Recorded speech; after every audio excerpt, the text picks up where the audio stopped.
Continue करते हैं। इन editions के अंदर क्या क्या चीज़ें रिक्वायरमेंट होगी, मतलब कि जो रजिस्टर्ड है, जो कि रजिस्टर्ड ऑफिस के ऊपर ऑफ द कंपनी रखा जाता है, उसके अंदर ये एडिशनल चीज़ें भी होगी। Number, descriptions and the nominee value of the securities, date of the acquisitions and the price or the other considerations paid, date of the disposal and the price and the other consideration received, cumulative balance and the numbers of the securities held after each transaction, mode of the acquisitions of the securities, mode of holding physical या तो demat के form में, whether the securities have been pledged, क्या pledged की गई है, या तो एनकम्बरेंस मतलब इंश्योरेंस किया गया है, has been created on the securities. 257 के अंदर देखते हैं मेंबर्स ऑफ द कंपनीज़ के पास राइट होता है, वो इंस्पेक्ट कर सकते हैं रजिस्ट्रार को of the directors and the KMP under section 171 of the companies act. Timing for the inspection क्या होगा, तो बिजनेस आवर्स के अंदर वो लोग कर सकते हैं। मेंबर के पास राइट होता है कि वो एक्सट्रैक्ट ले जा सकते हैं एंड कॉपीज़ जो होती है ऑन द रिक्वेस्ट, कॉपीज़ उनको दी जाएगी अगर वो लोग रिक्वेस्ट करते हैं प्रोवाइड करने के लिए। ये कितने दिन के अंदर देने की होगी, 30 डेज़ के अंदर देनी होगी, फ्री ऑफ कॉस्ट होगा ये। Open for the inspection, every AGM के अंदर कंपनी जो है वो एक्सेसिबल कराती है उनके पर्सनस को, मतलब उनके मेंबर्स को जो कि अटेंड कर रहे हैं meetings.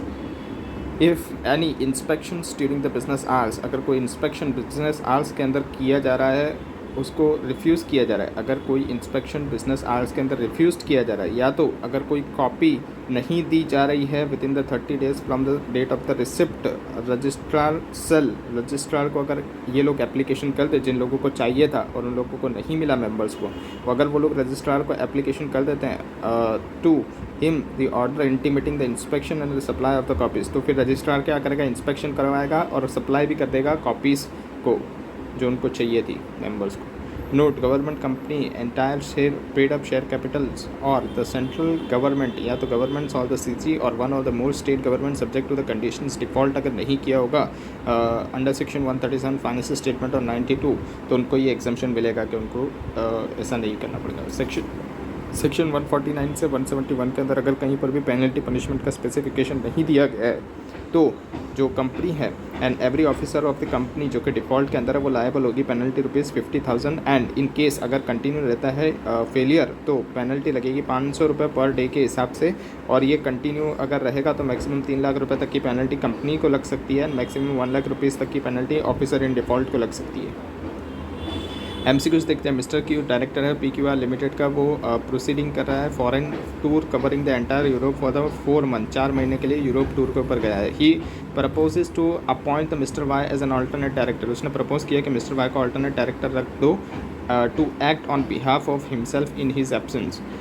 The article of the association of the PQR Limited provide for the appointment of the alternate director। Article के अंदर प्रोवाइड किया गया है कि आप अल्टरनेट डायरेक्टर अपॉइंट कर सकते हो। मिस्टर क्यू क्लेम कर रहा है कि he has the right to appoint the alternate director of his choice. Mr Q बोल रहा है कि मैं मेरी चॉइस के हिसाब से अल्टरनेट डायरेक्टर रख सकता हूँ। विच of the following options applicable होगा गिवन सिचुएशन के अंदर, तो ए के अंदर दिया गया है कि तो claim made by the Mr Q to appoint the mister Y alternate director is valid, क्या वो ये बोल रहा है कि यहाँ पर वैलिड है वो as the article of association AOA of the PQR limited provide such appointment, क्योंकि AOA के अंदर सच अपॉइंटमेंट प्रोवाइड की गई है। Claim made by the Mr Q appoint Mr Y the alternate director valid नहीं है as the authority to appoint the alternate director, जिसके पास अथॉरिटी होती है, बोर्ड ऑफ डायरेक्टर के पास अथॉरिटी होती है only and that subject to the empowerment by the AOA, और उसमें भी AOA के अंदर लिखा होना चाहिए, एम्पावर्ड किया होना चाहिए, तभी वो लोग कर सकते हैं। Mr Y can not be appointed as an alternate director in place of the Mr Q since the Mr Q is proceeding on the foreign tour covering the entire Europe for the 4 month only which is less than the required absence maximum 6 month. यहाँ पर बोल रहा है कि 6 month की limit है, 4 महीने की नहीं है।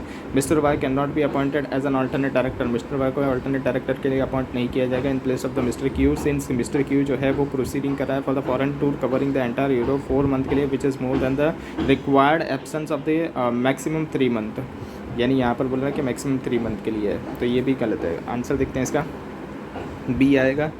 यहाँ पर क्या है, तो जो क्लेम किया जा रहा है मिस्टर क्यू के द्वारा कि हम अपॉइंट करेंगे मिस्टर वाई को एज एन अल्टरनेट डायरेक्टर, वो वैलिड नहीं है। क्यों? क्योंकि उसके पास अथॉरिटी नहीं होती अल्टरनेट डायरेक्टर को अपॉइंट करने के लिए, अथॉरिटी तो बोर्ड ऑफ डायरेक्टर के पास होती है एंड उसके अंदर भी सब्जेक्ट किया जाता है कि AOA के अंदर लिखा होना चाहिए in the compliance with the companies act 2013 at least one women director, एक वुमेन डायरेक्टर तो होनी ही चाहिए बोर्ड के अंदर प्रिस्क्राइब क्लास या तो classes of the company. Mrs Riya is keen Miss Riya is keen seek to the office of the women director in the company. इसको women director थी ये कंपनी के अंदर। Which of the following companies is mandatory required to appoint the women director where the Miss Riya could hold such office. तो PQR limited and unlisted company. PQR limited क्या है? Unlisted company है जिसका paid up share capital जो है वो exceed नहीं कर रहा है 150 crore rupees as per the latest audited financial statement is mandatory required to appoint the women director. B देखते हैं ABC limited unlisted company whose turnover कितना है 250 crore rupees as per the latest audited financial statement is mandatory required to appoint the women director. XYZ limited जो है वो unlisted company है whose turnover is not more than 300 crore rupees as per the latest audited financial statement is mandatory required to appoint the women director. BCZ limited जो है वो unlisted company है, उसका paid up share capital जो है वो not exceeding 100 crore rupees and turnover less than 300 crore rupees है as per the latest audited financial statement mandatory required to appoint the women director. Answer क्या आएगा? तो इसके अंदर तो सेकंड के अंदर आंसर आएगा पी। क्या लिखा गया है कि जो ABC लिमिटेड है जो कि लिस्टेड कंपनी है जिसका टर्नओवर कितना है 250 crore as per the latest audited, जो जिसका टर्नओवर कितना है 250 crore as per the latest audited financial statement, उसको मैंडेटरी रिक्वायर होता है कि वो अपॉइंट करे वुमेन डायरेक्टर को। थर्ड देखते हैं Kutum agro limited KAL newly incorporated company has mention the names of the first director in its AOA के अंदर उसका फर्स्ट डायरेक्टर का नाम लिखा गया है। देयर आर 8 सब्सक्राइबर हैं मेमोरेंडम ऑफ एसोसिएशन जिसके अंदर इंक्लूड किया जा रहा है Parivar agro private limited. From the following of 4 options choose करिए एक को जो बताएगा कि who shall be deemed to be first director, कौन फर्स्ट डायरेक्टर होंगे KAL when nothing mention in the article के अंदर अगर कोई लिखा नहीं गया है तो कौन फर्स्ट डायरेक्टर होंगे। ऑल द 8 सब्सक्राइबर जो सारे 8 सब्सक्राइबर हैं मेमोरेंडम ऑफ एसोसिएशन के वही डीम्ड कहलाएंगे फर्स्ट डायरेक्टर एक्सेप्ट द यहाँ पर बी के अंदर क्या दिया है except Parivar agro private limited. All the other subscriber जो अदर सब्सक्राइबर है मेमोरेंडम ऑफ द एसोसिएशन के KAL का वो shall deem to be the first director को फर्स्ट डायरेक्टर गिनाएंगे। तो share holder shall be appointed C के अंदर लिखा है तो शेयर होल्डर जिसको अपॉइंट किया जाएगा first director in the general meetings of the KAL। Out of the 8 subscriber जो 8 सब्सक्राइबर है मेमोरेंडम ऑफ एसोसिएशन के उसके अंदर से फर्स्ट जो है बीइंग द 3 इंडिविजुअल जो 3 इंडिविजुअल हैं पहले 3 इंडिविजुअल हैं उसको नॉमिनेट किया जाएगा बाय द श्रीनिवासन जो कि चार्टर अकाउंटेंट है who has been signed the memorandum as a witnessed and they shall deem to be the first director of the KAL limited. क्या आएगा आंसर? तो इसके अंदर आंसर दिया गया है थर्ड का बी एक्सेप्ट जो परिवार एग्रो प्राइवेट लिमिटेड है उसको छोड़ के बाकी जितने भी सब्सक्राइबर हैं मेमोरेंडम ऑफ द एसोसिएशन के ऑफ द काल shall deem to be the first director, उनको फर्स्ट डायरेक्टर बनाया जाएगा। क्यों? क्योंकि यहाँ पर इंडिविजुअली डायरेक्टर होता है इसलिए यहाँ पर परिवार एग्रो प्राइवेट लिमिटेड को हटा दिया गया। A turnover of the XYZ component limited as on the last date of the latest audited financial statement 400 crore rupees का है। एंड इंटरमीडिएट वैकेंसी पड़ी of the women director arose on the June 15, 2021 due to the resignation of the Mrs Swati के resignation से women director का क्या हो गया vacancy पड़ी है। Mrs Swati immediate board of meetings के अंदर मीट कर रही है। Resignation of the Mrs Swati was held on the 10/10/2021 10 October 2021 के दिन क्या हो गया इमीडिएट बोर्ड मीटिंग करी गई after the resignation of Swati जो कि 10/10/2021 के दिन करी गई। यहाँ पर क्या हो गया था वुमेन डायरेक्टर इंटीमेट किया गया था। वुमेन डायरेक्टर की वैकेंसी पड़ी थी 15 जून 2021 को और उसने रेजिग्नेशन दिया था और इमीडिएट बोर्ड मीटिंग कब थी 10/10/2021 को थी। From the following options choose करिए 1 which indicate the date by which the vacancies of the women director must be fill. कब वैकेंसीज की फिल करनी चाहिए थी XYZ कंपोनेंट लिमिटेड के द्वारा। तो ये के अंदर आएगा 14/7/2021 के दिन, 14 अगस्त 2021 के दिन, 14 सितंबर 2021 के दिन के 10 अक्टूबर 2021 के दिन। यहाँ पर आंसर क्या आएगा?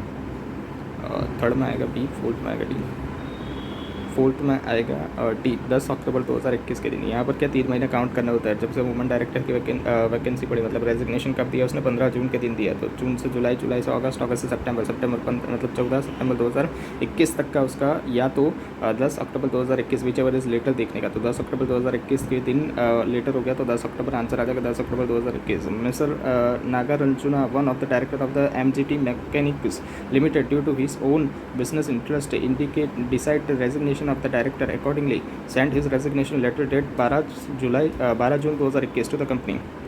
जहाँ पर लिखा गया कि इंटेंट रेजिग्नेशन कब से होगा, 15 जून 2021 से होगा। सिंस कोई communication relating to his resignation, कोई कम्युनिकेशन मिला नहीं एमजीटी मैकेनिक्स लिमिटेड को, ही सेंट द ईमेल भेजा गया 17 जून 2021 को। इंक्वायर किया गया about the receipt of the resignation letter by the companies, but there are no response, लेकिन कोई रिस्पॉन्स नहीं मिला। However the MGT limited received the resignation, MGT limited को रेजिग्नेशन कब मिला, 18 जून 2021 के दिन मिला। Out of the following 4 option, कौन से 4 ऑप्शन के अंदर से इंडिकेट करेगा करेक्ट डेट कौन सी आ रही है from the resignation will be effective. तो 12 जून 2021 आएगी, 15 जून 2021 आएगी, 17 जून 2021 आएगी या 18 जून 2021 आएगी।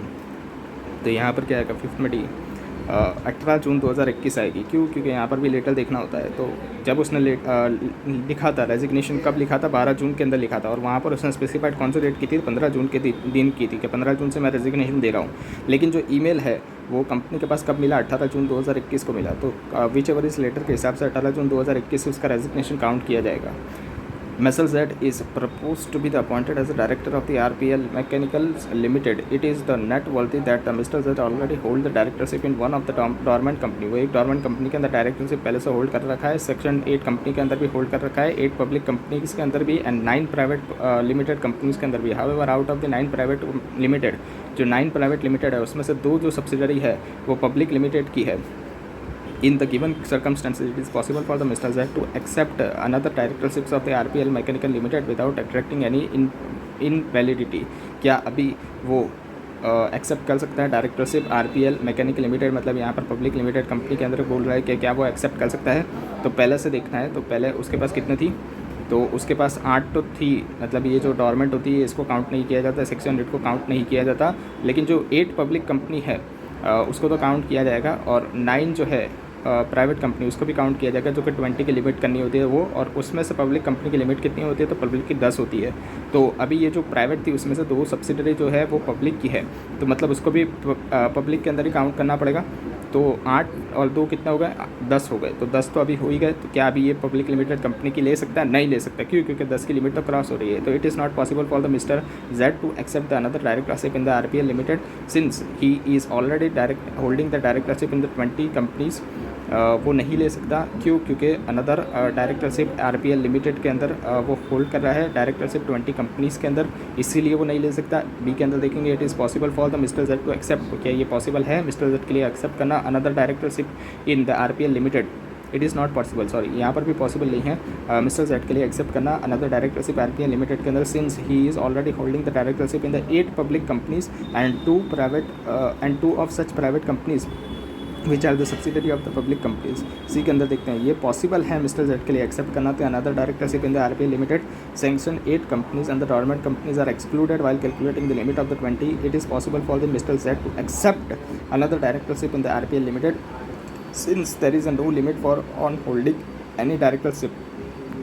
तो आंसर क्या आएगा? बी आएगा। यहाँ पर क्या है, तो ये पॉसिबल नहीं है मिस्टर जेड के लिए कि एक्सेप्ट करना another directorship in the RPL limited. क्यों? क्योंकि ऑलरेडी जो वो होल्ड कर रहा था डायरेक्टरशिप 1 पब्लिक कंपनीज़ के अंदर एंड 2 जो प्राइवेट कंपनीज़ है वो सब्सिडरी है किसकी? पब्लिक कंपनी की। तो इसलिए यहाँ पर 10 की लिमिट पूरी हो गई, तो अब वो एक और पब्लिक कंपनी के अंदर वो डायरेक्टरशिप होल्ड नहीं कर पाएगा।